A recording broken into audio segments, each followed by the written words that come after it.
نے آپ کو حکومت کی 30 جون کو ختم ہونے والی IMF پروگرام کی توسیع کی تجویز۔ جون کے آخر تک نما جائزہ مکمل نہ ہوا تو نیا قلیل مدت سٹینڈ بائی ایگریمنٹ کیا جا سکتا ہے۔ ذرائع کے مطابق پاکستان اپنے کوٹے کے 2.5 ارب ڈالر IMF سے لے سکتا ہے۔ IMF نے نئے اجلاس اور بورڈ اجلاس کے بارے میں یقین دہانی کرائی تھی۔ بورڈ اجلاس ممکن نہیں تو پروگرام میں 6 ماہ کی توسیع کر دی جائے گی۔ وزارت خزانہ کی IMF کو نئی تجویز سامنے آ گئی۔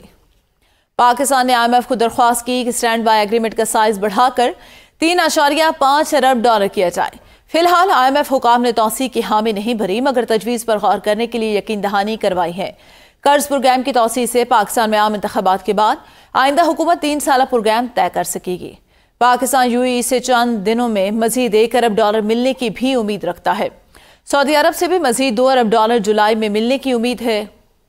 آپ کو بتائیں IMF کے ساتھ پاکستان کے جائزہ اجلاس کے حوالے سے تو پاکستان کی جانب سے تجویز بھی دے دی گئی ہے IMF کو، جو ابھی تک کنفرم نہیں ہوئی لیکن IMF کی طرف سے اس تجویز پر غور بھی جاری ہے۔ عام خبر دیں آپ کو، پاکستان اور IMF کے درمیان پروگرام کے حوالے سے شاہد قریشی ہمارے ساتھ موجود ہے۔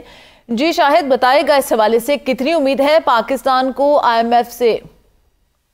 جی بالکل، دیکھیں کہ حکومت نے 30 جون کو ختم ہونے والے پروگرام کی توسیع کی جو ہے وہ تجویز دی ہے کہ اگر جون کے آخر تک نواں جائزہ مکمل نہ ہوا تو پھر IMF نیا قلیل مدت سٹینڈ بائی ایگریمنٹ کیا جا سکتا ہے۔ پاکستان اپنے کوٹا کے 2.5 ارب ڈالر IMF سے لے سکتا ہے۔ ذرائع نے یہ بھی دعویٰ کیا ہے کہ IMF نے نئے جائزہ اور بورڈ اجلاس کے بارے میں یقین دہانی کروائی تھی۔ اگر کم کے باعث بورڈ اجلاس ممکن نہیں ہوتا تو پھر پروگرام میں 6 ماہ کی توسیع کر دی جائے گی۔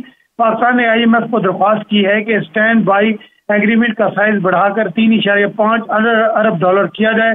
فی الحال IMF حکام نے توسیع کی حامی نہیں بھری مگر تجویز پر غور کرنے کی یقین دہانی کروائی ہے۔ ذرائع کا یہ کہنا ہے کہ قرض پروگرام کی توسیع سے پاکستان میں عام انتخابات کے بعد آئندہ حکومت 3 سالہ پروگرام طے کر سکے گی۔ آئندہ حکومت 3 سالہ پروگرام بھی طے کر سکے گی۔ بہت شکریہ شاہد قریشی آگاہ کرنے کے لیے۔